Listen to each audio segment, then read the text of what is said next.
Hey guys, we've got this awesome F150 at the back, ready for delivery, built for my friend Omar. And let's start with the lights.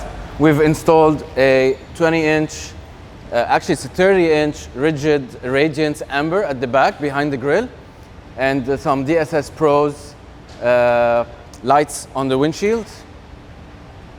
It's got an S&B air intake that gives it a very nice sound. And then going to the back, we've got a Borla ATAK.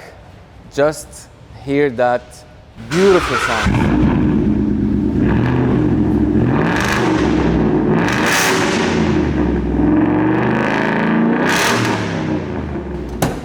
Finally, we've added some bed lights. So let us know what you think.